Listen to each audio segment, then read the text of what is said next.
Hi everyone, जैसे कि आपको दिख ही रहा होगा स्क्रीन पे, आज हम सीखने जा रहे हैं प्रेजेंट कॉन्टिन्यूअस टेंस। और आपने बहुत टाइम ये पढ़ा भी होगा स्कूल, कॉलेजेस या कहीं इंस्टीट्यूशन में, पर आज की इस क्लास में हम थोड़े पढ़ेंगे यूनिक तरीके से। देखो, प्रेजेंट कॉन्टिन्यूअस का बेसिकली मतलब होता है कोई भी काम जो हो रहा है। जब भी कोई भी काम जो भी कॉन्टिन्यूअस में होता है, जैसे मैं जा रहा हूं, मैं खा रहा हूं, मतलब जो भी काम हम अभी भी कर रहे हैं। देखो, जब हम बोलते हैं कार्य प्रगति पे है या अभी भी कार्य चल ही रहा है, तो इसे हम बोलते हैं वर्क इज अंडर प्रोसेस। इसका मतलब काम हो रहा है। अब काम हो रहा है तो उसी के लिए हम क्या यूज करते हैं? प्रेजेंट कॉन्टिन्यूअस टेंस का यूज करते हैं। देखो, प्रेजेंट मतलब वर्तमान, कॉन्टिन्यूअस मतलब काम हो रहा है, राइट। अब आज की क्लास में सबसे पहले हम जानेंगे सब्जेक्ट। सब्जेक्ट का मतलब होता है कर्ता।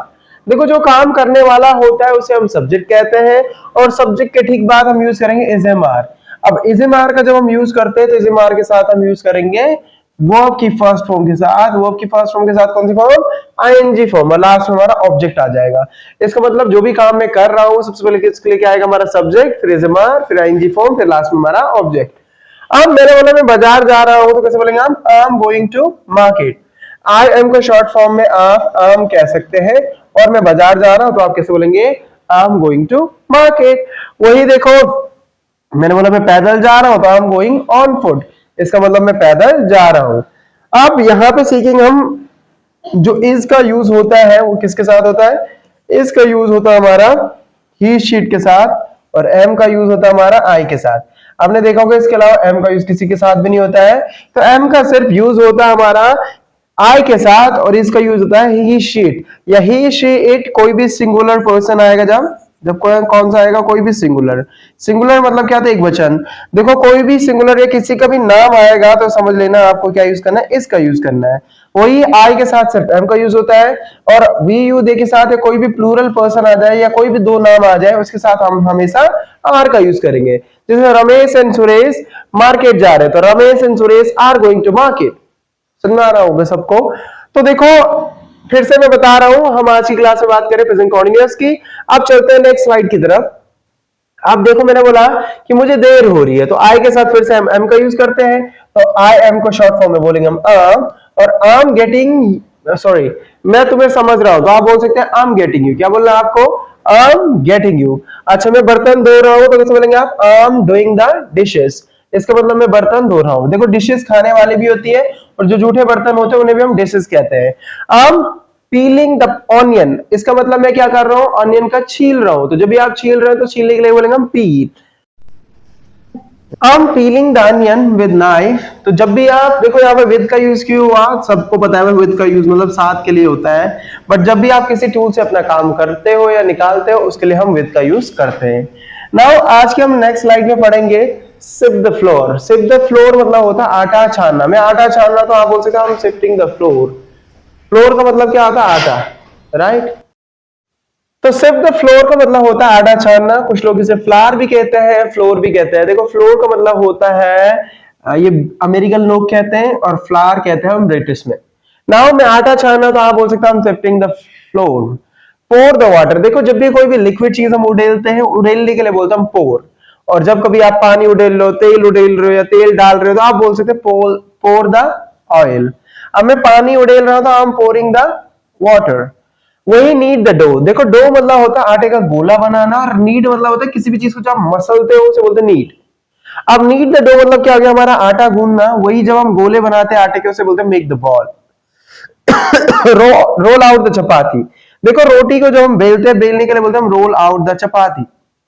और सेकने को कहा जाता है बेक द चपाती। मैं रोटी सेक रहा हूं तो हम बेकिंग द चपाती। नाउ अब देखो, मैंने बोला मुझे देर हो रही है, तो आई एम गेटिंग लेट। मुझे देर हो रही है तो कैसे बोलेंगे हम? I am getting late.